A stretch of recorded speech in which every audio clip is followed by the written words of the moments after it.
All right, let's jump right in. We're going to tackle a classic electronics problem today.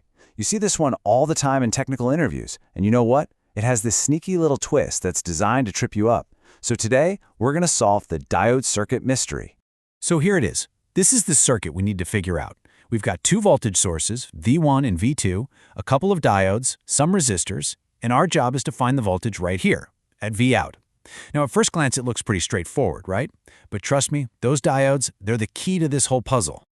Okay, so with any investigation, you've got to start somewhere. And when you're looking at a circuit with diodes, there is always one question you have to ask first. Are these things on, conducting electricity, or are they off, just blocking it? I mean, that one decision, it changes everything that comes next. Just looking at this, right? You've got positive voltage on both sides. Your gut, your intuition is probably telling you, hey, both of those diodes have got to be on. It just makes sense. It's the most obvious, most natural place to start. So let's roll with that. Our first assumption, both diodes, D1 and D2, are on. Okay, so if we assume both diodes are on, we can basically treat them like closed switches or simple short circuits. And that's awesome because it lets us pull out a really powerful tool from our circuit analysis toolbox, the superposition theorem. All this theorem really says is that for a circuit like this, we can figure out the total Vout by looking at what each voltage source does by itself and then just adding the results together. Pretty neat, huh? So, here's the game plan. It's a simple three-step process. First, we'll pretend only V1, the 10-volt source, is active and see what Vout is. Then, we'll do the exact same thing, but for V2, the 5-volt source. And for the grand finale, we just add those two numbers together to get our final Vout. Easy enough? Let's do the math.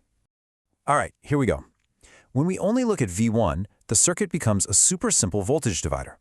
That 10 volts gets split and Vout ends up being about 4.73 volts. Cool. Now we do the same for V2. It's a smaller source, so naturally it gives us a smaller voltage, about 2.37 volts. And now the superposition theorem says all we got to do is add them up. And boom, we get our final answer, 7.1 volts. The math is solid, we followed the rules of superposition. Looks like we've got our answer. Case closed, right? Well, not so fast. This right here, this is the exact moment where so many people would just stop and write down their answer. But with engineering, and especially with diodes, there's one last crucial step. And if you skip it, you can miss a fatal flaw in your logic. Let's see if our answer can actually stand up to a little scrutiny. And this is it. This is probably the single most important question in this entire explainer. We started this whole thing by assuming both diodes were on. So now that we have an answer, we absolutely have to go back and check. Does our answer actually agree with our assumption? Let's zoom in on diode D2. Now, for D2 to be on, what's the rule?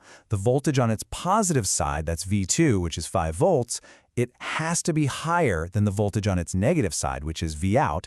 But wait a minute, look at our result. We calculated Vout to be 7.1 volts. See the problem? 5 volts is definitely not higher than 7.1 volts.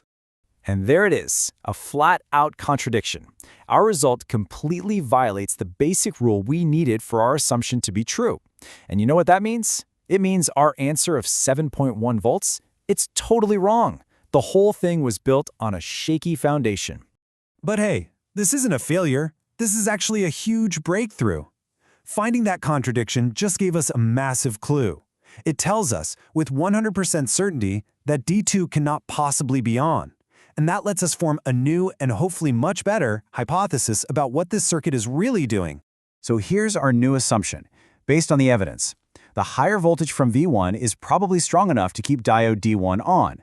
But that resulting output voltage, whatever it is high enough that it actually turns D2 off. It reverse biases it. So what does it actually mean if D2 is off?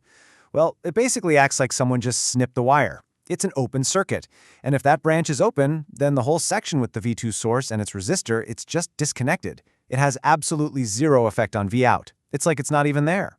And just like that, this problem that seemed kind of complicated has suddenly become incredibly simple. Poof!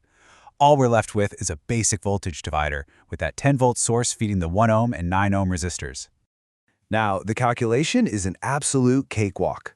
V out is just the 9 ohm resistor divided by the total resistance of 9 plus 1 ohms, and we multiply that by our 10 volt source, which gives us a brand new and very clean answer, exactly 9 volts. Okay, we have a new answer. But we learned our lesson the hard way, didn't we? We are not going to just declare victory and walk away. We have to do that same critical check one more time. We have to make sure this new answer actually works with our new assumptions. Let's run through the final checklist. All right, first up, did we assume D1 is on? Yep.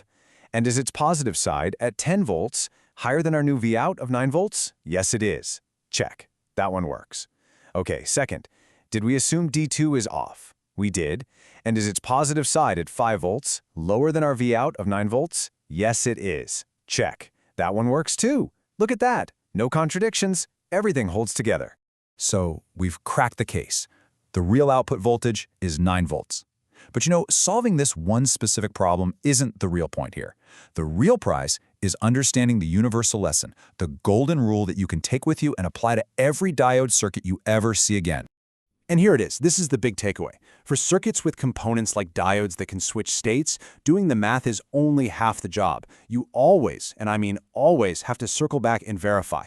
Your final answer must make sense with the assumptions you use to get it. If it doesn't, your assumption was wrong from the get-go, and your answer is basically worthless. And this whole idea of checking your assumptions, it doesn't just apply to electronics, right? It applies to, well, everything. So I'll leave you with this final thought. What other problems out there, maybe in your own work or life, seem simple on the surface, but might have a hidden assumption that, if you don't check it, could lead you to a completely wrong conclusion?